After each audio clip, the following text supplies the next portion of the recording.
ជំរាបសួរប្រិមិត្តវិលមកជួបគ្នាសាជាថ្មីនៅក្នុងវីដេអូរបស់ខ្ញុំនៅក្នុងថ្ងៃនេះក៏ដូចជាសពមួយដងដែរគឺខ្ញុំមានសាច់រឿងថ្មីមកចែកជូនប្រិមិត្តទាំងអស់គ្នាហើយសាច់រឿងយើងនៅក្នុងថ្ងៃនេះគឺតាក់ទងជាមួយនឹងការលងបន្លាចសាច់រឿងនឹងដែរគឺខ្ញុំទទួលបានពីលោកពូម្នាក់ដែលគាត់មានឈ្មោះថាលោកពូលីហើយសាច់រឿងរបស់លោកពូលីគឺគាត់បានបញ្ជាក់ថាកើតឡើងចំពោះរូបគាត់ផ្ទាល់តែម្ដងដែលកាលនោះគឺគាត់ដើរឆ្លុះកង្កែបនៅរដូវដើមឆ្នាំភ្លៀងដំបូងចង់ដឹងថាសាច់រឿងរបស់លោកពូលីមានឈុតឆាកលងបន្លាចបែបណាខ្លះកុំឲ្យខាតពេលយើងចូលទៅក្នុងសាច់រឿងទាំងអស់គ្នានៅថ្ងៃមួយហ្នឹងនារដូវដើមឆ្នាំម្លងខែ4គឺមេឃបានធ្លាក់ភ្លៀងមួយមេយ៉ាងធំបន្ទាប់ពីរាំងស្ងួតអស់ជាច្រើនខែកន្លងមកនៅតាមស្រុកជនបទនៅពេលដែលមានមេឃភ្លៀងដំបូងអញ្ចឹងគឺអ្នកភូមិក៏តែងតែដើរឆ្លុះកង្កែបដើម្បីយកមកធ្វើជាម្ហូបព្រោះថាកង្កែបភ្លៀងដំបូងអញ្ចឹងក៏វាចេញច្រើនដែរនៅក្នុងចំណោមអ្នកភូមិទាំងអស់ហ្នឹងក៏មានលោកពូលីម្នាក់ដែរដែលគាត់ដើរឆ្លុះកង្កែបហ្នឹងគាត់ចេញពីផ្ទះរបស់គាត់ដោយមានពិលពាក់ក្បាលមួយហើយនឹងថង់សម្រាប់ដាក់កង្កែបមួយកាលហ្នឹងម្លងម៉ោងប្រហែលជា7ឯហ្នឹងគឺគាត់បានទៅចាប់កង្កែបបន្ទាប់ពីគាត់បរិភោគបាយពេលល្ងាចហើយពីដំបូងហ្នឹងគឺគាត់ដើរចាប់នៅចិត្តផ្ទះគាត់ទេគាត់មិនហ៊ានទៅឆ្ងាយទេព្រោះគាត់គិតថាចាប់ធំតាមហូបទេអញ្ចឹងអាចថាដើរមកសន្ទុះអីហ្នឹងគឺបាន 4-10 កង្កែបអីសម្រាប់ព្រឹកឡើងគឺអាចធ្វើម្ហូបបានហើយនៅពេលដែលគាត់ដើរចាប់គាត់ក៏បានឮសូរសំឡេងកង្កែបយំពីមួយកន្លែងទៅមួយកន្លែងពីមួយកន្លែងទៅមួយកន្លែងបងប្អូនដឹងស្រាប់ហើយកង្កែបនៅពេលដែលឮសំឡេងយំគឺវាតែងតែយំហៅគ្នាច្រើនទៅអញ្ចឹងទៅអញ្ចឹងនៅពេលដែលឮសូរសំឡេងកង្កែបវាចេះតែយំហៅអញ្ចឹងគាត់ក៏ដើរតាមអាសំឡេងកង្កែបដែលយំហ្នឹងហើយចាប់បានបន្តរហូតទៅដល់ឆ្ងាយពីផ្ទះរបស់គាត់ទៅដល់កន្លែងភូមិដែលគេបោះបង់ចោលមួយភូមិនឹងដែរពីមុនគឺគេបានធ្វើផ្ទះនៅទីកន្លែងហ្នឹងតែក្រោយមកគេក៏បានរើចេញហើយយើងក៏អត់ដឹងថាមូលហេតុអីបានជាគេរើចេញពីទីនោះដែរដែលវានៅសល់តែគ្រឿងរបស់របរដែលបាក់បែកដែលគេមិនអាចយកទៅកើតទេហើយវានៅរាយប៉ាយពេញតែហ្នឹងទាំងអស់ស្រាប់ទៅដល់ម្ដុំហ្នឹងគឺលោកពូលីហ្នឹងគឺគាត់ចាប់កង្កែបអត់បានទេនៅម្ដុំភូមិនៃគេបោះបង់ចោលហ្នឹងគឺហាក់ដូចជាកង្កែបយំដែរតែនៅពេលដែលគាត់ដើររកគឺរកអត់ឃើញអត់មានសូម្បីតែមួយនៅពេលដែលគាត់អត់បានកង្កែបអញ្ចឹងគាត់ក៏គិតថាបើអត់មានផងអញ្ចឹងនៅធ្វើស្អីទៀតក៏ដើរចេញពីទីហ្នឹងទៅគាត់បានដើរចេញឆ្ងាយដែរពីភូមិហ្នឹងប្រហែលជា 400-500 ម៉ែត្រអីហ្នឹងក៏មានឮសូរសំឡេងកង្កែបយំនៅកន្លែងដែលគាត់ដើរចេញហ្នឹងអញ្ចឹងនៅពេលអញ្ចឹងឮអញ្ចឹងគាត់ក៏បានត្រឡប់ទៅក្រោយវិញត្រឡប់ទៅចាប់កង្កែបហ្នឹងវិញនៅពេលដែលគាត់ទៅដល់អត់ឃើញកង្កែបហ្នឹងទេហើយកង្កែបហ្នឹងក៏លែងយំដែរវាមិនដឹងថាមកពីមូលហេតុអីទេពេលនោះគាត់ក៏មានអារម្មណ៍ថាដូចជាលេងសើចជាមួយគាត់ដែរកង្កែបហ្នឹងគាត់ក៏ដើរចេញមកវិញទៀតនៅពេលដែលគាត់ដើរចេញមកវិញហើយក៏ដូចលើកមុនដែរឮសូរសំឡេងកង្កែបនឹងយំទៀតគាត់ក៏មិនអស់ចិត្តហើយក៏ចង់ឈ្នះកង្កែបនឹងដែរដើរទៅម្ដងទៀតនៅពេលដែលគាត់ដើរទៅម្ដងទៀតគាត់ឃើញកង្កែបមេមួយធំកង្កែបនឹងធំ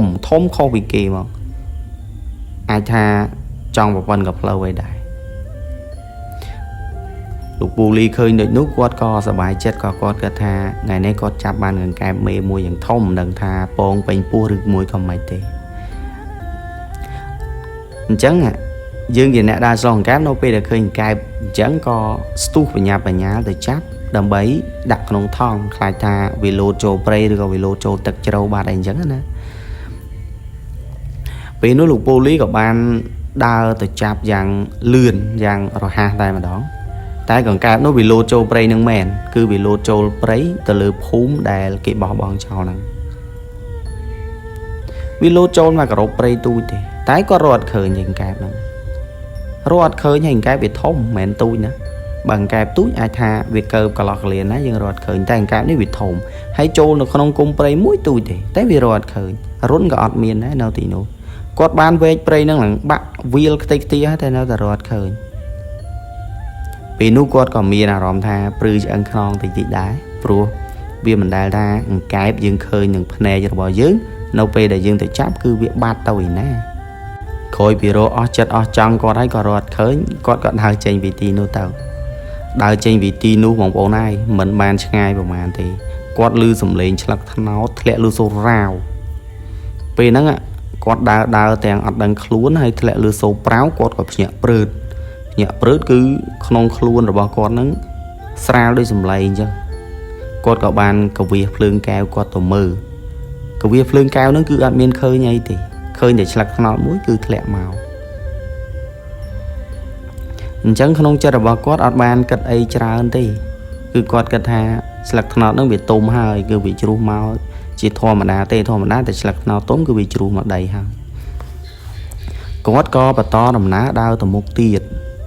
នៅពេលដែលគាត់ដើរបានបន្តិចទៀតហ្នឹងគឺគាត់ឮសូរសំឡេងប្រាវដូចមុនទៀត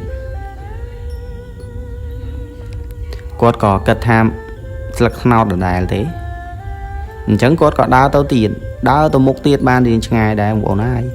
គាត់ឮសូរសំឡេង2ដងឬសូរប្រាវអញ្ចឹងទៅដោយសារតែឮសូរសំឡេង2ដងអញ្ចឹងគាត់ក៏បានចុចភ្លើង7មើលម្ដងទៀតទៅលើចុងថ្នោតម្ដងនេះគាត់អត់មើលក្រោមគាត់មើលលើចុងថ្នោតនៅពេលដែលភ្លើងគាត់ចាំងទៅបងប្អូនហើយឃើញអ្វីមួយសគាត់អត់ច្បាស់ថាជាខ្មោចឬក៏ជាព្រាយឬក៏ជាអ្វីទេនៅលើដើមថ្នោតហ្នឹងបងប្អូនហើយនៅឈរមើលគាត់ថ្មឹងហ្មងទោះបីជាគាត់ខំស្រែកយ៉ាងណាក៏ដោយក៏អត់តណាដែរគឺវានៅឈរមើលគាត់ថ្មឹងហ្នឹងតែម្ដងឃើញបែបនោះភ្លាមគាត់ក៏មានអារម្មណ៍ថាភ័យខ្លាចជាខ្លាំងហើយក៏គិតថាកង្កែបដែលគាត់បានបាត់ហ្នឹងមិនមែនជាកង្កែបពិតប្រាកដទេអាចថាអ្វីមួយមកបន្លំភ្នែកគាត់ហើយគាត់ក៏បានបញ្ញាប់បញ្ញាដើរចេញពីទីនោះយ៉ាងលឿនសំដៅមកផ្ទះរបស់គាត់ទោះបីជាកង្កែបយំមិនក៏គាត់មិនខ្វាយខ្វល់ទេដែរពេលនេះព្រោះបានឃើញផ្ទាល់ភ្នែកបែបនេះហើយកង្កែបសឹងតាលែងចង់បានទៀតហើយ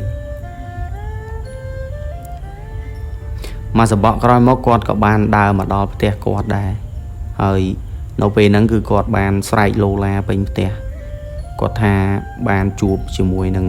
ខ្មោចឬក៏ព្រាយអីនៅលើដើមត្នោតនៅកន្លែងភូមិនៃគេបោះបង់ចោលហ្នឹងហើយពេលហ្នឹងគឺក្នុងចិត្តរបស់គាត់ហ្នឹងនៅតែមានអារម្មណ៍ថាផិតភ័យជាខ្លាំងហើយនៅពេលដែលគាត់បិទភ្នែកសម្រានក៏គាត់នៅតែសម័យរឿងដែលគាត់បានជួបហ្នឹងដែរគឺវាអាចភ្លេចបានទេ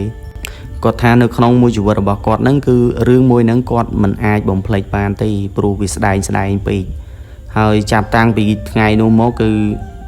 លោកពូលីហ្នឹងក៏គាត់លែងហ៊ានដើរឆ្លងកង្កែបឬក៏ឆ្លោះសត្វអីទៀតដែរទោះភ្លៀងបាក់មេឃកង្កែបយំបែកភូមិបែកផ្ទះមិនក៏គាត់មិនទៅទៀតដែរពួកគាត់បានជួបម្ដងគឺរៀងមួយជីវិតមកបើសិនជាបងប្អូនដែលធ្លាប់ជួបរឿងរ៉ាវបែបនេះទាល់ខ្លួនអាចខមមិនបានចាំមើលខ្ញុំជួយលើកយកមកចែកជូនប្រិយមិត្តរបស់យើងហើយសាច់រឿងរបស់លោកពូលីហ្នឹងក៏បានចប់ត្រឹមតែប៉ុណ្ណេះអរគុណសម្រាប់ការតាមដានជូនពរប្រិយមិត្តទាំងអស់គ្នាជួបតែសុខសុវត្ថិភាពនិងសម្រេចគ្រប់ភារកិច្ចទាំងអស់ជួបគ្នានៅក្នុងវីដេអូក្រោយទៀតសូមអរគុណ